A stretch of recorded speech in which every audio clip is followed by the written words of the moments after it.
Hey now, ladies and gentlemen, press conferences all over the place. Kash Patel now announcing the FBI has arrested the former Olympic snowboarder and accused cocaine trafficker Ryan Wedding. Do y'all remember that? That was from like a couple months ago. They said they were on the lookout for this guy and a lot of his accomplices, and now they've apparently got their hands on it. Let me dip into this just for a second. I won't go long for him, but I want to hear what Kash Patel has to say. This was a enterprise-wide success. The moving pieces to pull this off and apprehend one of the world's most wanted criminals and bring him to justice in the United States of America can only be done when you have leadership from the top with President Trump, the Attorney General, and all these great leaders here. I'm going to turn it over to the Assistant Director in charge of the Los Angeles Field Office, Akil Davis, for some more comments on the case itself and the investigation. Thanks, boss.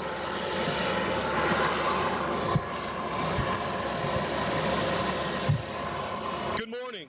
My name is Akil Davis. I'm the Assistant Director in charge of the FBI's Los Angeles Field Office. We told you in November we would find Mr. Wedding, and today that day has arrived. The long arm of the law extends beyond our borders. This marks the 500th capture of an FBI top 10 fugitive since its inception 75 years ago. I want to congratulate the devoted team effort that led to this capture. Today is a great day for the FBI and for our partners here today, specifically our partners at the RCMP, the LAPD, and the DEA, and so many other agencies at every level. But it's also a good day for the victims of this case. Ryan Wedding tormented several people and several families that will never be the same. But today, they get the justice that they sought. Investigators worked tirelessly for well over a year to find Mr. Wedding, where he will face federal prosecution. As you know, Mr. Wedding and others are charged for their roles in a transnational organized crime network, shipping massive amounts of cocaine, approximately 60 metric tons, through Southern California on its way to Canada. Mr. Wedding is also wanted for orchestrating multiple murders of victims and government witnesses. In addition to the massive manhunt that went into apprehending Mr. Wedding, we worked with State Department to offer rewards, and the Treasury's Office of Foreign Asset Control, which imposed crushing sanctions in this case. This case is also being worked under the auspices of the Homeland Security Task Force here in Los Angeles. I'd like to provide a few details to illustrate the sheer work that has gone into this case. We've arrested 36 people for their role in this organization. Again, we've worked with our Canadian partners, our Mexican partners, our partners in Colombia and the Dominican Republic. The Treasury Department has sanctioned 19 people, including Ryan Wedding himself. We've seen mountain of drugs, cash, weapons. We seized the Mercedes-Benz, estimated over $15 million. We seized dozens of motorcycles worth approximately $40 million, and other valuable artwork and jewelry. Ryan Wedding will be held in custody over the weekend and is anticipated to have his initial appearance on Monday morning. While we're happy about this victory, we have a lot of work ahead of us to prosecute this case and continue our investigation. I want to emphasize we are still seeking multiple individuals wanted for their roles in this organization. The State Department is still offering a $2 million reward for information leading to additional arrests. I ask anyone with information to contact us at 424-494-0614. That number can be called internationally, domestically via WhatsApp, Signal, or Telegram. I also would like to thank, lastly, the Ontario International Airport for making this possible, securing the security of the scene and allowing us to plan this in such a way. Thank you, and I'd now like to turn it over to Chief McDonald of the Los Angeles Police Department. Okay, we'll jump in. Just wanted to get some details on that. Ryan Wedding, former Olympic snowboarder, and accused cocaine trafficker. I gotta ask the question, like, what takes you from being an Olympic athlete to trafficking cocaine? And did he say that they seized a Mercedes Benz worth $15 million? And like 50 motorcycles worth. Is it dozens of motorcycles worth $40 million? Yeah, that's. I mean, what kind of Mercedes Benz was this? That's what I want to know. I don't know, but he was just aching to get caught. Yeah. All these nice vehicles. And he looks like such a regular guy, you know? Look at all that cocaine, man. That's a lot of coke, man. That's a lot of coke. Damn shame. Anyway, Kerry, what's up with you, man? It's Friday, man. Just living life. You glad it's Friday? I am. You sad you're not going to get any snow? I am not. Man, we had it locked in. If it was just snow, I wouldn't mind, but I don't want no ice, man. It's just going to be raining all weekend now. You can drive in snow. You cannot drive in ice. Now, the low for Sunday is going to be 24. That's cold. But the high is 59. So I don't guess that the rain's going to have enough time to freeze. But the low on Monday is 16. Wow. What's the high on Monday? 33. That's where your black ice comes in. That's a hard freeze, which means treacherous travel on Monday morning. Gotta be careful with that. The low on, and that would probably stick around through Tuesday because the low on Tuesday is 15. Man, I hate to see the windshield. Then lows on Wednesday, 24, Thursday, 24, Friday, 18, Saturday, 16. Good night. And Sunday, 21. This is Alabama, right? Yeah, it's going to be miserable over the next week, dude. Man, I'm just lucky we're not getting ice, man. I just feel lucky. Yeah. Well, we're probably going to get some ice, but, just, again, be careful. A lot of y'all were talking about how you want to be off on Monday. You may get your wish. Just find out. I'm not going to, I would go ahead and assume that schools may be closed on Monday. You calling that right now? Yeah. You're calling for, okay. I'm calling for schools to be closed. I'm officially closing schools. Awesome. All schools are closed Monday. You heard it here first. Not really. I can't make that call. I'm just saying that I would expect that to happen. And so you'll get a 3-day weekend, which is exciting. Cool. I'll see you on Tuesday. Appreciate it. Yeah. Yeah, buddy. Anything else new? We're supposed to have Damien in, but I don't know what happened to him. Should I text him? Yeah, see what he says. I'm talking to my fiance. You are? No, that's what he's doing right now. Oh, I thought you said you were talking to your fiance. I'm like, is your wife now? No. That would be weird.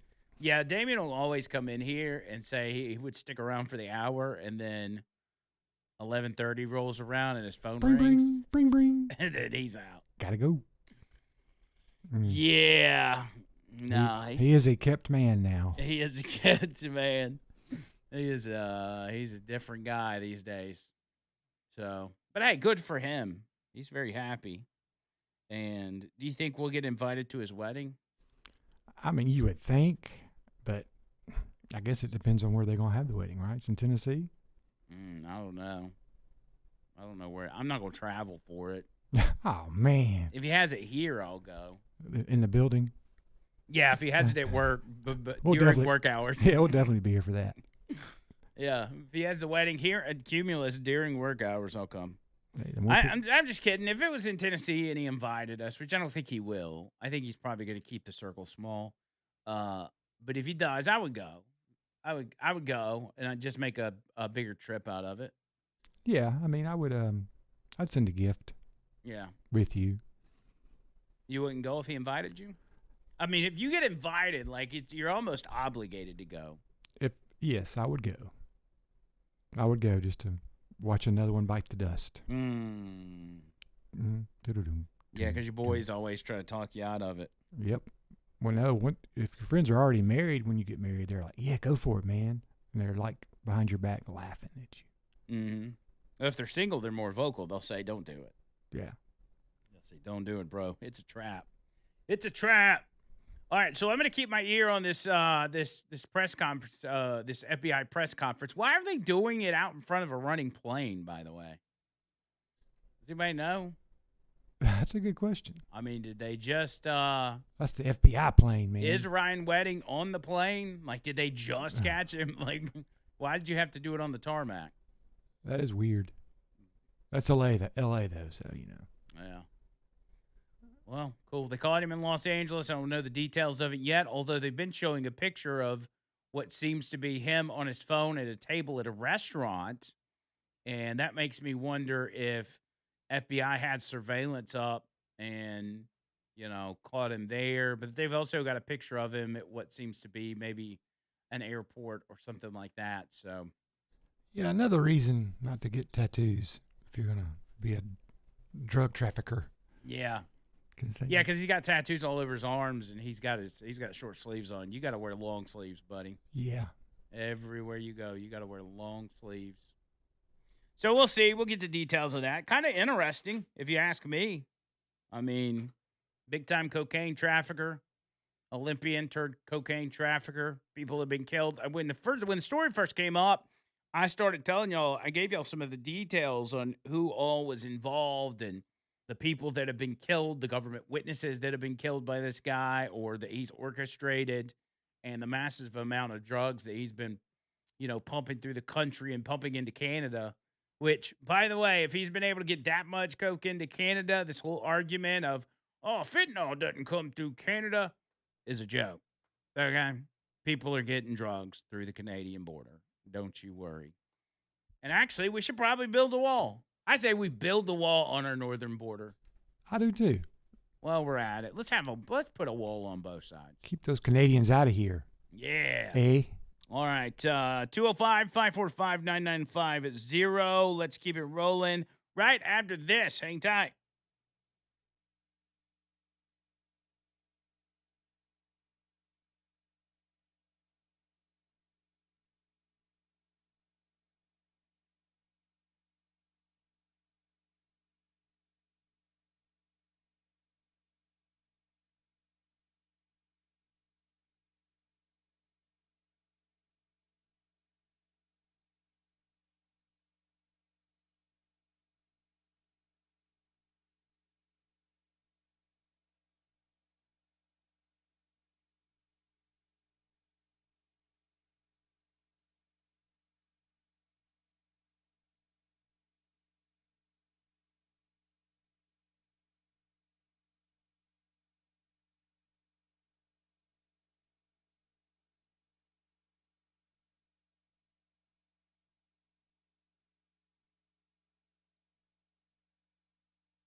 They also have the Washington, D.C. March for Life going on today. They just played a message from Donald Trump, and J.D. Vance is speaking.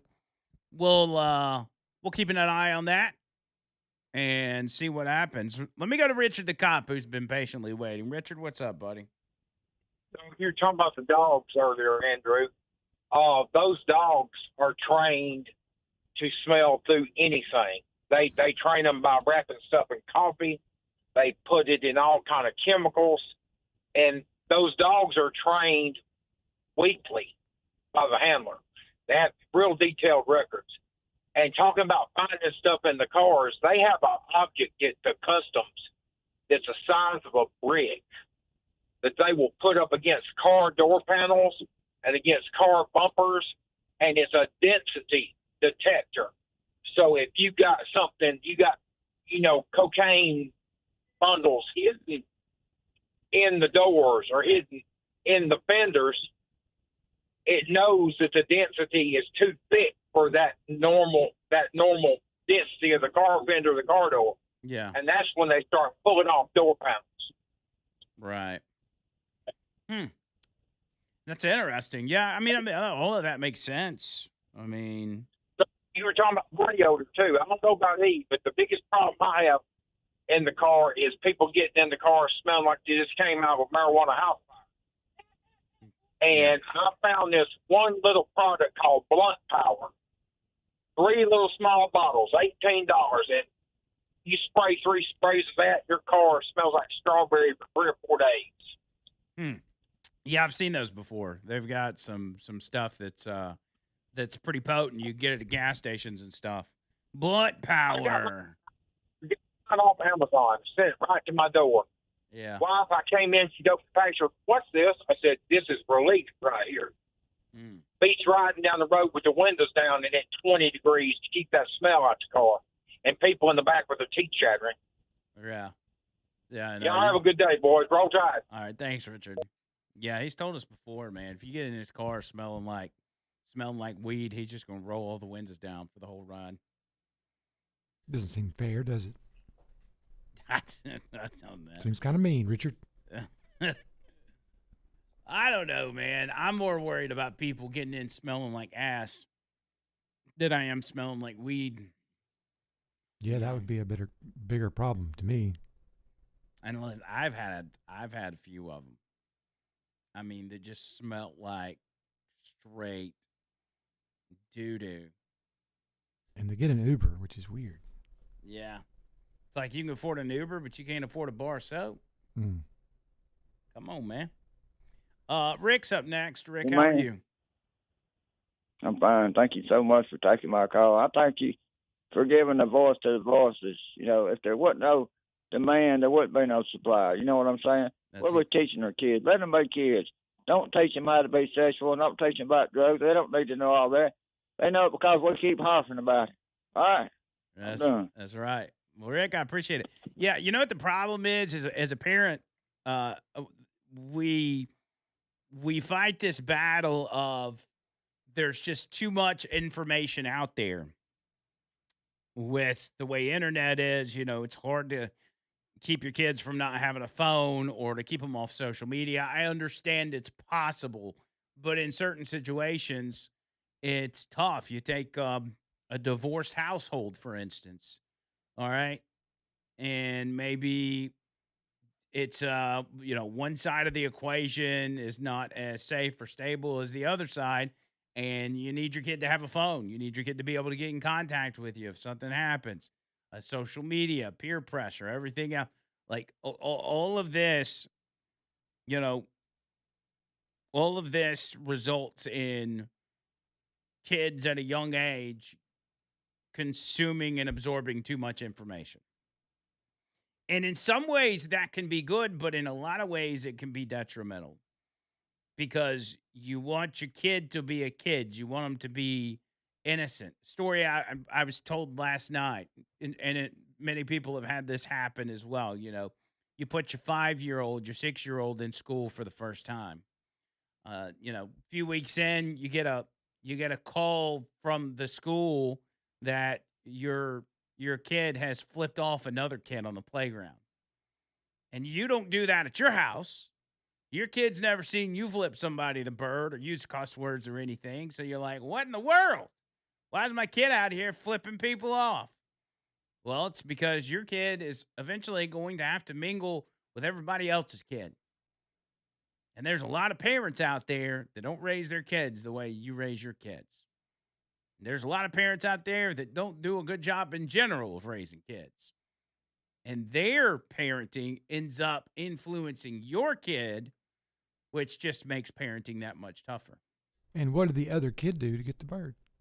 That's true. You also got to ask that question. You don't know the circumstances behind the bird. Why did you flip the bird?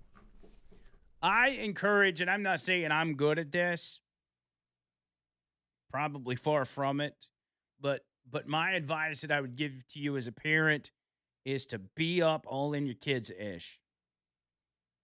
Just be up in your kids' business. All right. Be up their butt about, what are they doing? Who are they talking to? What are they talking about? Snatch the phone up, go through it, look through browsers. Just be in your kids' business. And that's not easy to do because you want to, as a parent, build trust with your kid in a way that would have your kid coming to you with problems and saying, hey, I'm in this situation. What do I do? But also being in your kid's business in this day and age is it's probably going to be more beneficial than it is detrimental.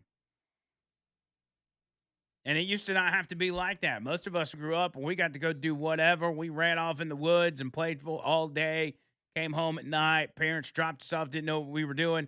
But it's such a different world now that you have to parent in a completely different way.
Here we go. 205-545-9950. JD Vance still speaking at the March for Life. And just for the sake of argument, let's just dip in that just for a couple minutes. Think about it. What ultimately gives meaning and life to the United States of America? This is not a new question. Every civilization has been forced to answer it. You march today, we march today, because you have an answer to this question about what kind of civilization we are and about what kind of civilization we're going to become in the future. I read an article some time ago.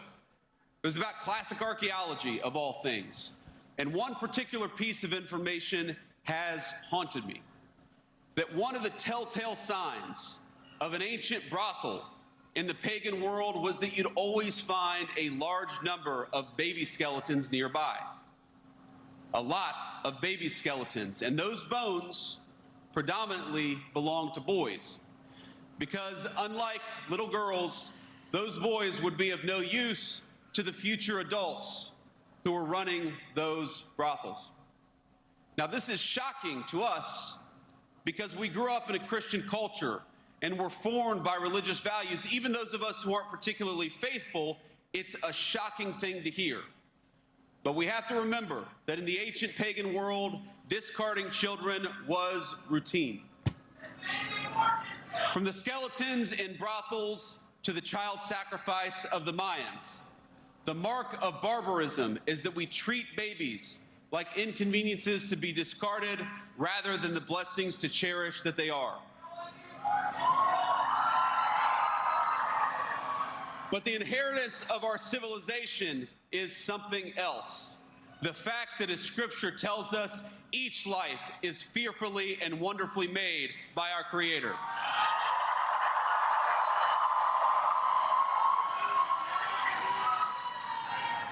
The March for Life, my friends, it's not just about a political issue as important as all this politics stuff is. It is about whether we will remain a civilization under God, or whether we ultimately return to the paganism that dominated the past. Today, the far left in this country tells our young people that marriage and children are obstacles, that it's irresponsible, even immoral because of climate change or some other reason, to encourage our young people to raise a family. They tell us that life itself is a burden. But we here at this march, we know that it's a lie. We know that life is a gift.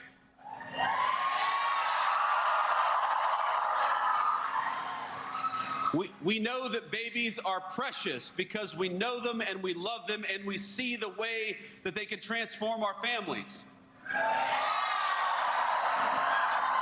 We know that family is not just the source of a great joy, but it's part of God's design for men and women, a design that extends outward from the family to our neighborhoods, to our communities, and to the United States of America itself.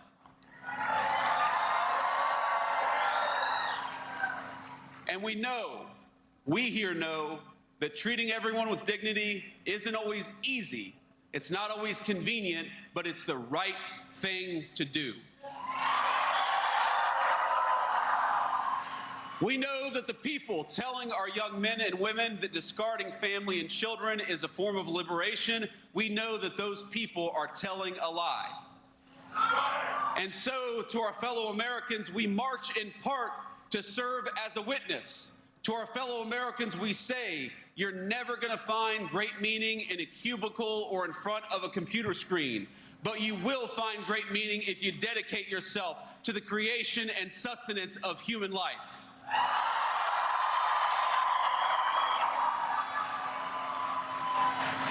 Now, I must address an elephant in the room, and I've heard the guy over here talking about it.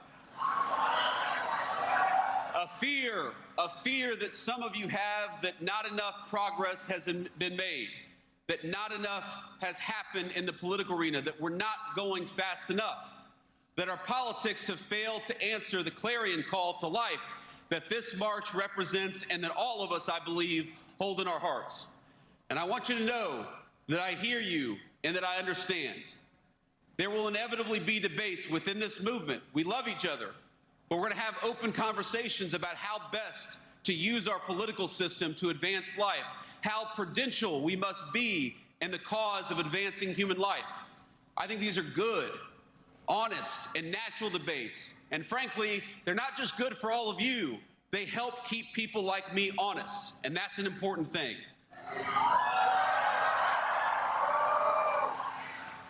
But I think all of us also have to remember that we are commanded to let not our hearts be troubled. Because I look at this crowd and I see young people for whom Dobbs is the only world they've ever known. And I see people with just a little bit more gray in their hair who for 50 years toiled to live in a country where questions of life would be answered by we the people rather than tyrants in robes. All of us have heard their stories. They've heard of the movement betrayed, of taking one step forward, and then 2 steps back, and then 3 steps forward after that. They know stories of heartbreak and of triumph. Some of them I've known very personally from ballot issues that I fought very hard for, some of which have gone the right way, and some of which have gone the wrong way. And I remember friends of mine who spent their entire lives fighting for the unborn without ever seeing the victories that have accumulated in recent years. My friends, I'd ask you to look where the fight for life stood just 1 decade ago. And now, look where it stands today.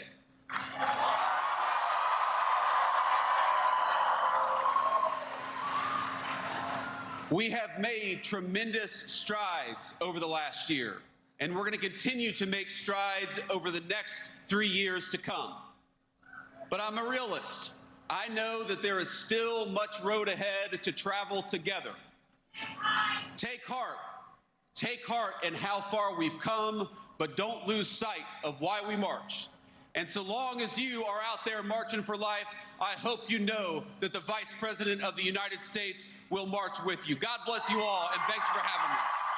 All right, so there you go. Just a little bit of the end of J.D. Vance's speech, which honestly was pretty powerful in the backdrop of J.D. Vance expecting his 4th child. He and his wife expecting their 4th there at the March for Life. So it almost gives it an extra bit of flair on top of that speech. So good stuff, good stuff. I just wanted to sample that. We do, however, have my man Damian Mitchell in studio finally. Hey now. What's happening? Man, I didn't know if you were coming.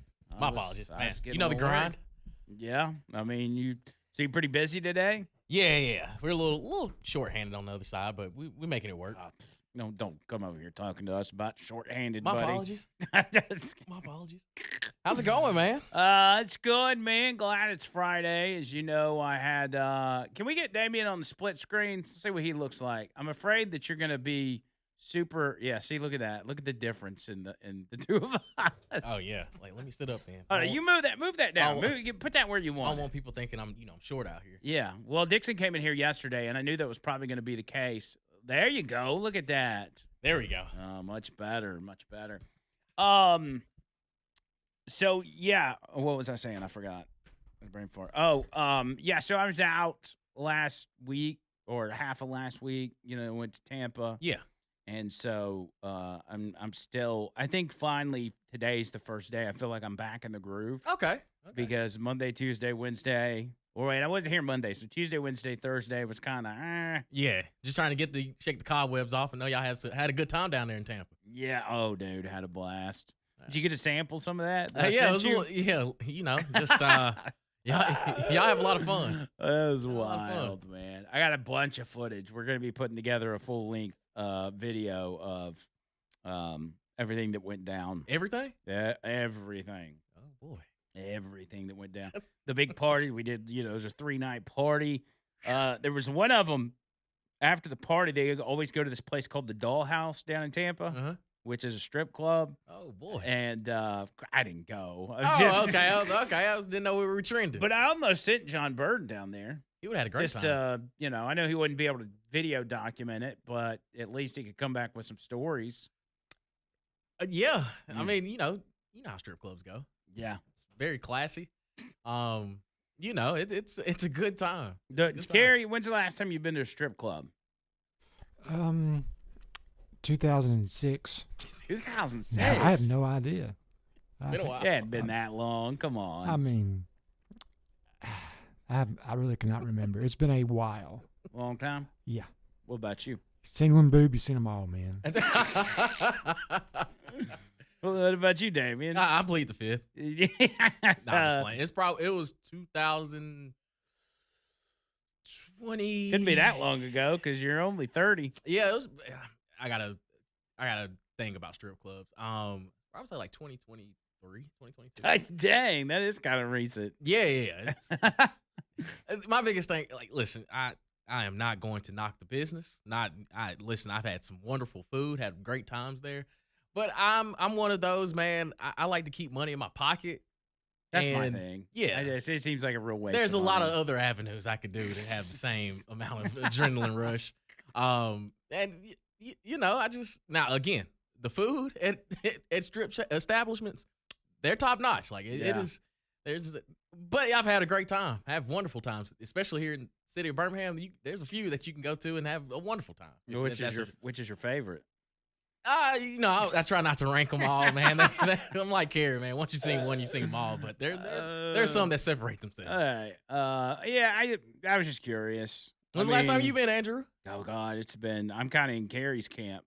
It had to have been 15 plus years ago. Oh yeah, they've changed. Maybe longer. They've changed, man. You go to the wrong one, like, you know, there'd be times your boys will be like after work, they'll be like, hey, let's go down to this place or that place. It'd be like 4 o'clock in the afternoon.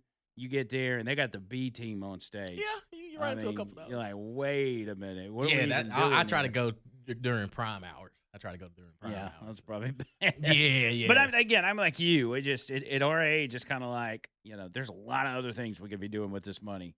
Yeah, exactly. Opposed to just giving watching it to somebody. and watching it hit the, you know, it's something that hurts me low key because when I was in college, you know, there was that's how you get recruits, man. Like, I mean, the school's closed down, so I can talk about it. But yeah, man, like we got a couple dollars on recruiting visits. It's like, hey, man, you know, I got him, and him, and next thing you know, they're on our team in the fall. Let me do this. Let's reset because I don't even know how we got on the topic of titty bars. I'm gonna take a break, and then we'll come back on the other side and we'll pretend like you just walked in the studio. Okay, Gotcha. And we'll wipe the slate clean. 205-545-9950. Back after this.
Welcome to The Line, Talk 99.5. And, look, Damian Mitchell just came in studio. Damian, how are you, Hey buddy? now. I can't complain about a thing, brother. It's good to see you. Happy Friday. Hotty toddy. Friday. So we're still on the hotty toddy train? We ain't changed that? Nah, we ain't changing. We hadn't talked to you since the national championship. How do you grade that? Man, it was that great. game? It's Thought it was physical. good? Yeah, I knew it was the way the game played out is exactly how I thought it would. It would come down to, can Carson Beck actually put Miami in a position to win a football game? And it's a recurring thing for him. In the biggest of moments, he just cannot get it done. Not to say that Indiana didn't deserve it, because I mean they were the best football team in college football all season long. And I think a lot of people kind of looked at Kurt Cignetti as the head coach and like, okay, yeah, he's a winner. Everywhere he's gone, he's won.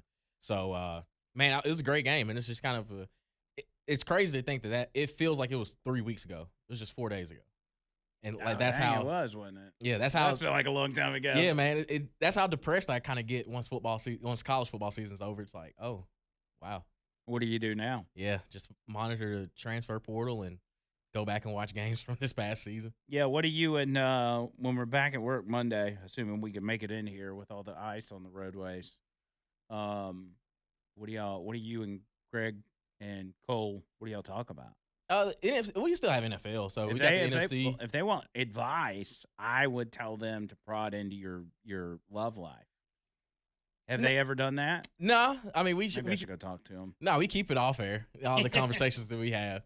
Maybe you should prod into their love life. Yeah, like, how do y'all stay married so long, man? What's the trick? Like, how do I do this? Greg's married. Yeah, right? yeah. How long's he been married? Long time? 10 years, I think.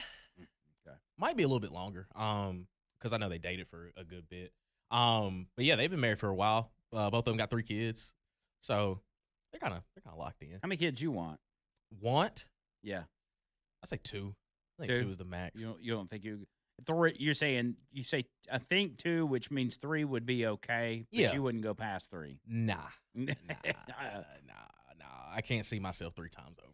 There's part of me that wishes I would have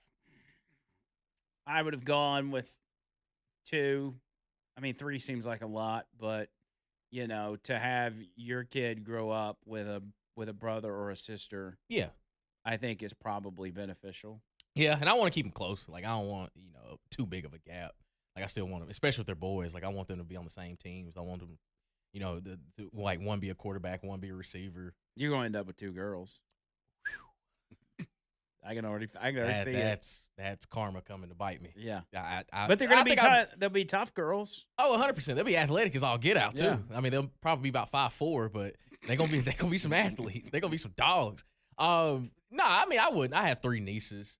And it's cool. It's just I see them now because my nieces are 13, 9, and 6. So I've seen them all go through like these phases of life and just watching them grow. It's cool, but like I'm to my oldest niece, I'm the fun uncle because she's seen me in college and then seen me as adult. Middle niece is kind of on the backstretch of college into adulthood. My youngest niece has no idea how athletic I used to be. Like, has no clue. She just knows about old grown up, responsible, mature Damian Mitchell. Right. And she sees me as just like, you played football? Like, when? Yeah. And I'm just like, wow, okay. Well, let me tell you how good I was. And I try to bolster it up like I was some athlete, but then she asked me, like, so why don't you play anymore? And I'm like, oh. I think it's pretty standard that dads want to start off with a boy. Yeah. I mean, because then if you get a girl on the backside, then you've got kind of a protector there. Exactly. But as men, we're like we want to raise men. Exactly. We want to introduce our son to the stuff that we grew up with, or that we got to experience, and. While if you have a girl, you figure it out along the way, there's still a dynamic that's much different than what it would be if you were to have a boy. Right. And like, I don't know if my daughter's going to be, finding wide receiver tape cool. Maybe she does. If it's like, hey, watch his footwork. And it's like, you can do that and maybe in flag football, but I wouldn't want you to put on the pads. But let me tell you why Devontae Adams runs this route like this. Like, I think that would be I think it's cool, but again, maybe my son doesn't want to play football, which is fine. But You'll be talking Devontae Adams over tea parties is what you'll be doing. yeah, right. Like, hey, why is Dad looking down at his phone? I'm trying to watch the NFC Championship. That's all. If your son is not going to be a football player or an athlete in general, what do you want him to do? Man, Got to think ahead, Damien. yeah, maybe like something that I could see him being successful in. Maybe whether it's in the business world, if he wants to get into healthcare, if he wants to go military, his mom, like they could have those conversations because I ain't built for it, but you could see like your mom, she got it made. What if he wants to do ballet? I mean, you better be the best one. Like, if you I'm all about, hey, you follow whatever path you want to, but be the best at it. Like that, don't just half step. If you're gonna be a ballet dancer, bro, you better have some twinkle toes. Yeah, you better be able to. Hey, you better be the best one.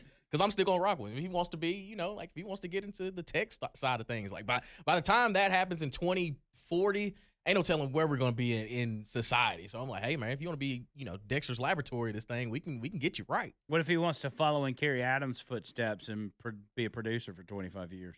Be the best one. Don't do it. I'm like, be the best one, man. You Hey, have rock with sit him down for a talk if he decides that. Pull him in. Never Hey man, did. this ain't the move, dog. But no, I just want my kids to be happy, healthy, enjoy whatever they want to enjoy, and just have fun. Yeah. But I mean, if they want to go to the football side of things, then yeah, we're building a super athlete. Like we got to get into it. There's going to be a moment when they start becoming teenagers that they don't want to follow in your footsteps. And I'm perfectly fine with that. And there's a lot out there that do. Some maybe not so much in their teenage years, but once they become an adult, they kind of decide, you know what, actually I want to, you see a lot of generational cops and stuff like that. Mm-hmm. But like at my point in life, like I couldn't even imagine that Peyton would want to be in radio. It's just not it's not his wheelhouse. It's not his thing. Even though he could be good at it, like he does the podcast with us and stuff. But you could tell that he don't want to make a like it's just not his interest. Yeah, like his interest is drumming. Like that's hard. He's got the music in him.